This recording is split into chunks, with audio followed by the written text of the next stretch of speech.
அனைவருக்கும் வணக்கம். இன்று தமிழ் திரையுலகமே ஆழ்ந்து கொண்டிருக்கிறது. தமிழ் திரையுலகம், உலகமெங்கிலும் உள்ள தமிழ் ரசிகர்கள் அனைவருக்கும் இன்று ஒரு துக்ககரமான நாள். திரைக்கதை மன்னன் என்று அழைக்கப்படும் கே. பாக்யராஜ் அவர்கள் இன்று மரணமடைந்து விட்டார்கள். கே. பாக்யராஜ் 1953 ஜனவரி 7 பிறந்தவர். வெள்ளக்கோயில் கோபிச்செட்டிப்பாளையம் அருகே உள்ள ஈரோடு மாவட்டத்தில் பிறந்தவர். அவர் சென்னை வந்து மிகுந்த கஷ்டங்கள் பட்டு பல உணவுக்கே வழி இல்லாமல் அலைந்து அதன் பிறகு 1979 ஆண்டு பாரதி ராஜா இயக்கிய 16 வயதினிலே என்கிற படத்தில் உதவி இயக்குனராக சேர்ந்தார். அதன் பிறகு அவருடைய பல படங்களில் பணிபுரிந்தார். அவருடைய புதிய வார்ப்புகள் படத்திலேயே கதாநாயகனாக பாரதி ராஜாவால் அறிமுகப்படுத்தப்பட்டார். இப்படி அவருடைய திரை வாழ்க்கை தொடங்கியது. கிட்டத்தட்ட 100 படங்களில் அவர் இயக்கி நடித்து குணச்சித்திர நடிகராக வந்து இப்படி பல பரிணாம வளர்ச்சிகளில் பல பரிணாம வேலைகளில் ஈடுபட்டு இப்பொழுது 100வது படத்தை தொட்டுவிட்டார். 100 படங்கள் முடித்து விட்டார் அவர். அப்படிப்பட்ட நிலையில் பாக்யராஜ் அவர்கள் இன்று திடீர் மாரடைப்பால் மரணமடைந்து விட்டது. திரையுலகையே அதிர்ச்சிக்குள்ளாகிவிட்டது. பாக்யராஜ் இன்று பல மேடைகளிலும் பல யூடியூப்களிலும் தன்னுடைய கருத்துக்களை மிக ஆணித்தரமாக வழங்கி வந்தார். நேற்று அவர் குஷ்புவின் மகள் திருமணத்தில் கலந்து கொள்வதற்காக கோவாவிற்கு சென்றிருந்தார். அந்த திருமண விழாவில் கலந்து கொண்டு விட்டு சென்னை திரும்பியவர் நேற்று இரவு உறங்கிக் கொண்டிருந்தார். காலையில் அவருக்கு மாரடைப்பு ஏற்பட்டிருக்கிறது. உடனடியாக அவரை சென்னை கிரீம்ஸ் சாலையில் உள்ள அப்பல்லோவில் சேர்த்திருக்கிறார்கள். அங்கு செல்வதற்குள் அவர் இறந்திருக்கிறார். அவரை பரிசோதித்த டாக்டர்கள் இறந்துவிட்டதாக தெரிவித்திருக்கிறார்கள். 1980களில் தமிழ் திரையுலகில் மட்டுமல்ல, இந்திய திரையுலகில் திரைக்கதை மன்னன் என்று அனைவராலும் புகழப்பெற்றவர், அனைவராலும் பாராட்டப்பெற்றவர் கே. பாக்யராஜ். அவருடைய திரைக்கதைக்கென்று ஒரு தனி ரசிகர் பட்டாளமே உருவாகியிருந்தது.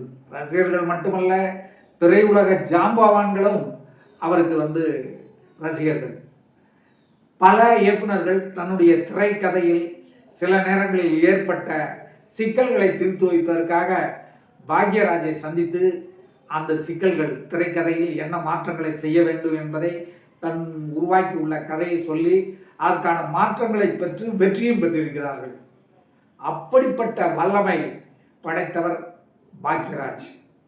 இவருடைய திறமையை பார்த்து இவரை உதவி இயக்குனராக சேர்த்து கொண்டு இவரை கதாநாயகனாகவும் திரைக்கதை ஆசிரியராகவும் வசனகர்த்தாவாகவும் உயர்த்திவிட்டவர் பாரதி ராஜா.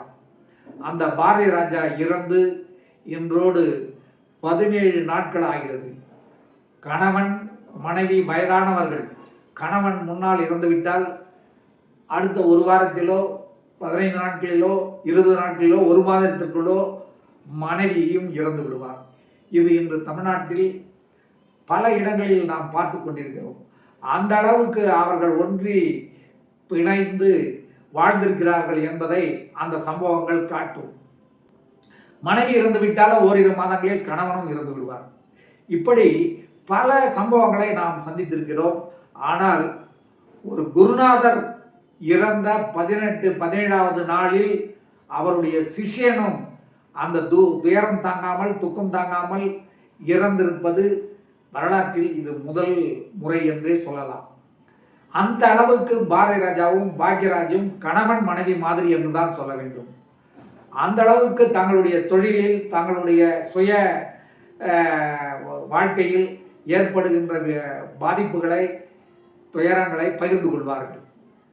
அதேபோல் பாக்யராஜ் தனக்கு ஏதாவது ஒரு மன கஷ்டம் வந்தால் பாரதி ராஜாவிடம் சென்று சொல்லி அதற்கான விடை தேடுவார். பாரதி ராஜாவும் தனக்கு ஏதாவது ஒரு கஷ்டம் வரும்போது பாக்யராஜை அழைத்து பேசி அதிலிருந்து விடுபடுவார்.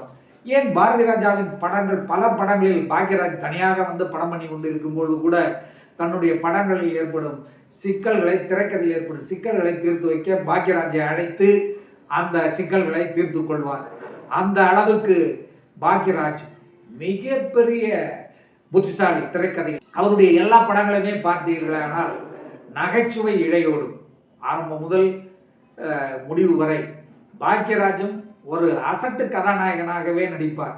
ஒரு வீரதீரமான கதாநாயகனாகவோ ஒரு காதல் மன்னனாகவோ நடிக்க மாட்டார். அவருக்கு உடல் வாகுக்கு என்ன வருமோ அதை திரைக்கதையில் கொண்டு வந்து வெற்றி பெற்றவர் பாக்யராஜ். மற்றவர்களெல்லாம் மற்றவர்களுடைய திரைக்கதை இயக்கத்தில் நடித்து புகழ் பெற்றவர்கள், வெற்றி பெற்றவர்கள் நடிகர்கள். இவர் மட்டும் அவருடைய திரைக்கதையில் அவருடைய இயக்கத்தில் வெற்றி பெற்றவர். அப்படிப்பட்ட பாக்யராஜ் இன்று இந்த உலகை விட்டு மறைந்து விட்டார். பாக்யராஜுடைய திரைக்கதையில் பல படங்கள் வெள்ளி விழா கண்டிருக்கின்றன. அதிலே அவர் முருங்கைக்காயினுடைய மகிமையை, மருத்துவ குணத்தை உலகுக்கு எடுத்து கூறியவர் முந்தானை முடிச்சு படத்தில் பாக்யராஜ் ஒருவர் தான். பாக்யராஜ் அந்த படத்தில் ஒரு கலவி இனப்பெருக்கத்திற்காக கணவனால் முடியாமல் போகும்பொழுது மனைவி முருங்கைக்காயை சாப்பிடு என்று வேறொருவர் சொன்னதை கேட்டு முருங்கைக்காயை சமைத்து போடுவார். அப்படி ஒரு காட்சியை வைத்திருந்தார். அது ஆபாசம் என்று எல்லோரும் சொன்னார்கள். இன்றைக்கு இயற்கை வைத்தியர்களும் சித்த வைத்தியர்களும் பல வைத்தியர்களும் இந்த மாதிரி கணவன் மனைவி பிரச்சனை வரும்போது முருங்கைக்கீரை சாப்பிடுங்கள், முருங்கைக்காய் சாப்பிடுங்கள் என்று அவர்களே பரிந்துரைக்கிறார்கள். அப்படிப்பட்ட ஒரு முருங்கையின் மகத்துவத்தை பல ஆண்டுகளுக்கு முன்னரே பாக்யராஜ் எடுத்துரைத்தார். அப்படிப்பட்ட ஒரு மகான் என்றுதான் அவரை சொல்ல வேண்டும். பல நடிகைகளை அவர் அறிமுகப்படுத்தியிருக்கிறார். பல நடிகைகளுக்கு வாழ்வு கொடுத்திருக்கிறார்.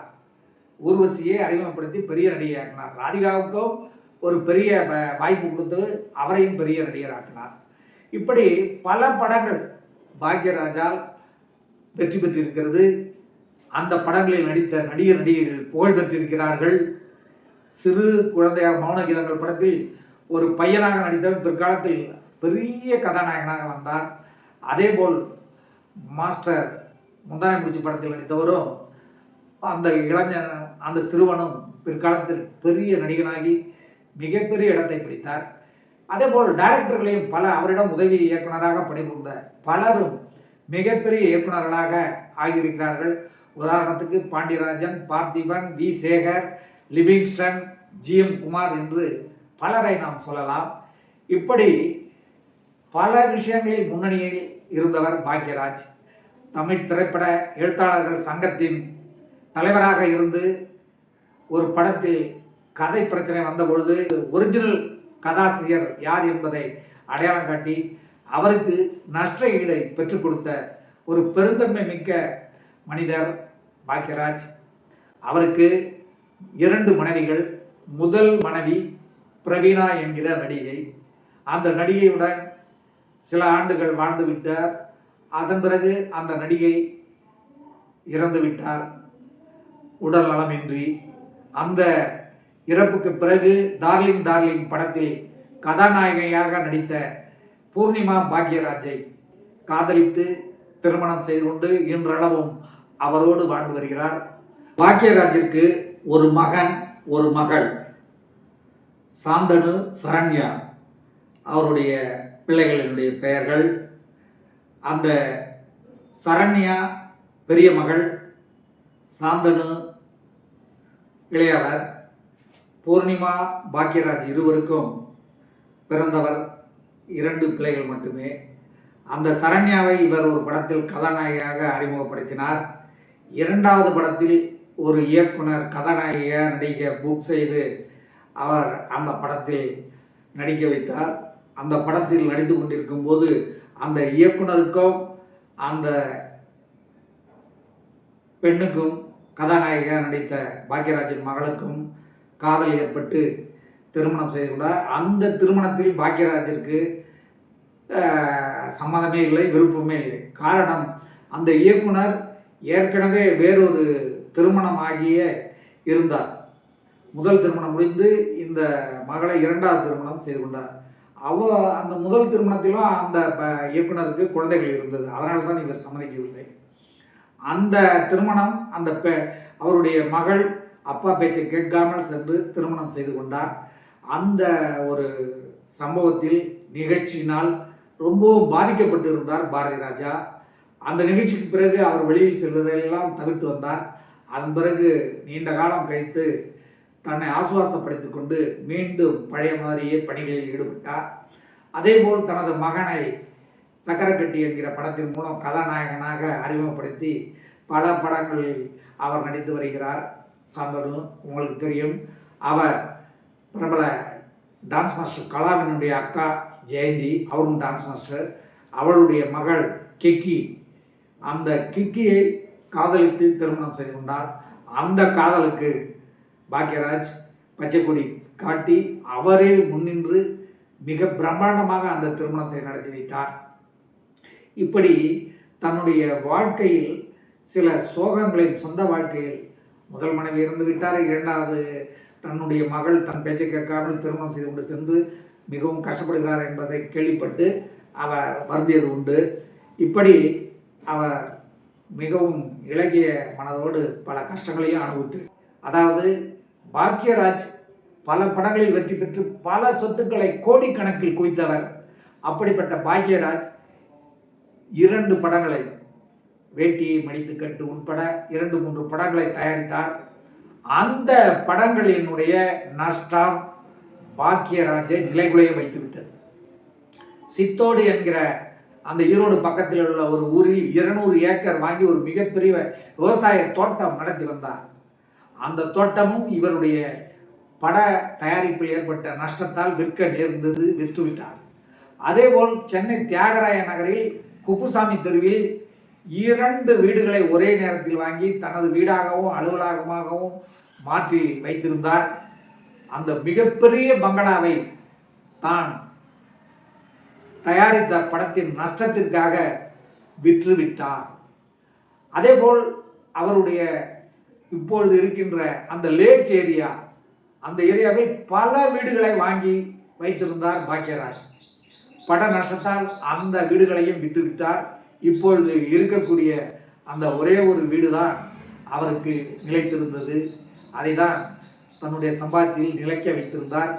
அந்த வீட்டில் பாக்யா என்கிற பத்திரிகையினுடைய அலுவலகமாக இருந்த அந்த வீட்டை உயர்த்தி கட்டி அதில் வீடாகவும் அலுவலகமாகவும் அவர் இப்பொழுது நடத்தி வருகிறார்.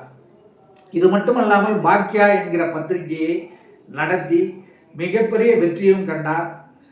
அது மட்டுமல்லாமல் யூடியூபும் அவர் நடத்தி வந்தார். இப்பொழுது பல யூடியூப்களிலும் நடத்தி வருகிறார். பல மேடைகளில் சிறப்பு பேச்சாளராகவும் கலந்து கொண்டு அவர் தன்னுடைய திறமையால் தன்னுடைய பணியை செய்து வந்தார்.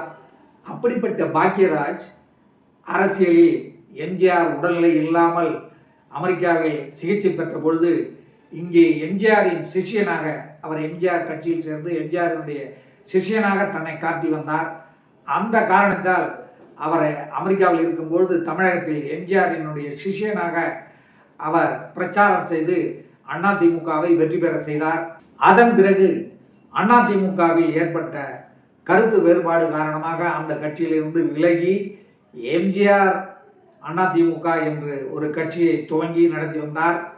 அந்த கட்சியும் மிகப்பெரிய அளவில் பெயரை பெற்றுக் கொடுக்கவில்லை, ஆட்சி பிடிக்கவில்லை, போனியாகவில்லை.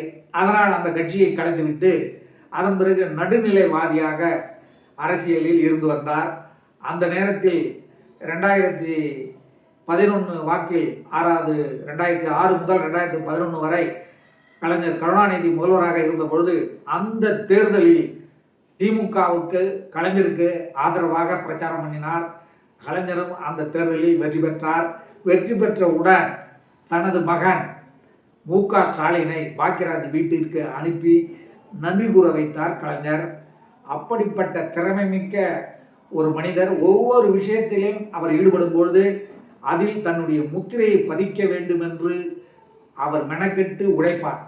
கதை, திரைக்கதை, வசனம், பாடல்கள், இசை, நடிப்பு, தயாரிப்பு என்று அனைத்து துறைகளிலும் அவர் ஈடுபட்டிருக்கிறார். அனைத்திலும் வெற்றி பெற்றிருக்கிறார். அதேபோல் இந்தியில் ஆக்ரி ரஸ்தா, தமிழில் கைதியின் டைரி என்ற ஒரு படத்தை பாரதி ராஜா இயக்கினார். அந்த படத்திற்கு கதை, திரைக்கதை, வசனம் பாக்யராஜ். அதே படத்தை மிகப்பெரிய வெற்றி பெற்றது தமிழில். அதே படத்தை இந்தியில் இயக்கினார். அதில் அமிதாப் பச்சன் நடித்து இவரும் நடித்து மிகப்பெரிய வெற்றி பெற்றது.